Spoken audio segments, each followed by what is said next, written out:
Moms, kembali lagi di Katanas, tempat untuk mendengarkan dan didengarkan. Tone deaf, saya menjelaskan dan mengajak untuk lebih peduli dengan menyimak apa yang dirasakan oleh orang lain. Kemarin waktu Hari Kartini saya diundang di salah satu stasiun TV. Perempuan semua isinya. Tentang bicara kekuatan perempuan di tengah penderitaan hidup versinya masing-masing. Lalu saya mendengarkan satu persatu menceritakan perjuangan kisah hidupnya. Dan saya mencoba seandainya saya jadi mereka, apa ya reaksi yang saya lakukan terhadap takdir kehidupan yang ini. Ternyata dengan mendengarkan membuat tone deaf kita tuh hilang. Dan kalau misalnya kita selama ini merasa hidupnya paling berat, sudahlah jatuh, ketiban tangga, kelindes bajai gitu ya. Kayaknya kok masalah nggak selesai-selesai ya,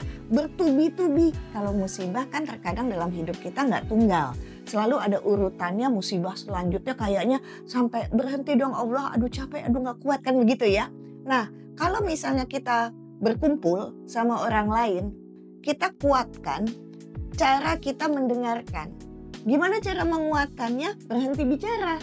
Dengan kita berhenti bicara, otomatis dua telinga ini akan lebih sensitif untuk mendengarkan keluhan mereka. Ternyata apa yang terjadi? Kalau misalnya kita mendengarkan cerita kisah perjuangan penderitaan perempuan lain, entah kenapa kok kita kayak merasa tersembuhkan. Ketika masalah saya bertubi-tubi, ini kan kelihatannya aja ya bentuknya saya tuh nggak punya masalah. Tapi kan nggak ada yang tahu image yang saya tampilkan kepada masyarakat dan apa realita fakta yang terjadi dalam kehidupan saya.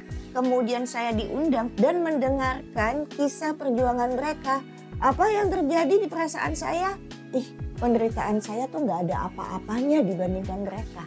Ternyata salah satu healing dengan hanya kita tidak tone deaf. Kita mampu menyimak dan berempati dengan penderitaan orang lain tanpa banyak memberikan nasihat kepada orang tersebut. Karena terkadang orang tuh gak minta dinasehatin, mereka hanya butuh untuk didengarkan. Nah, bagaimana kalau kita yang punya penderitaan? Kalau saya bukan tipe orang yang suka memberikan cerita kisah perjuangan saya dan penderitaan saya kepada orang lain. Hati-hati memilih orang yang bisa diceritain karena kalau ketemu sama yang tone deaf, tidak mempunyai empati, nanti kita sakit hati sendiri. Atau jangan-jangan dia kayaknya malah senang dengan penderitaan kita. Bagaimana moms mulai sekarang kita belajar untuk memperluas perspektif hidup kita ya. Untuk punya banyak sudut pandang.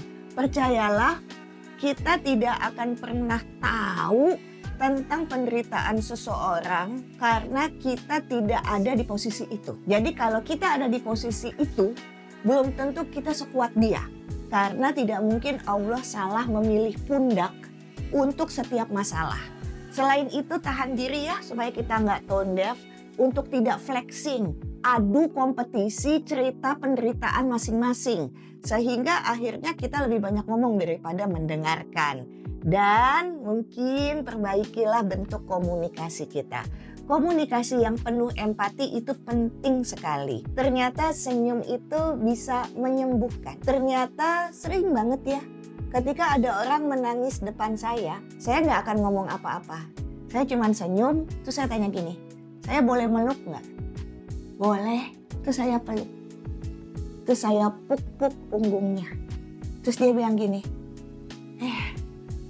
lega anget, itulah energi.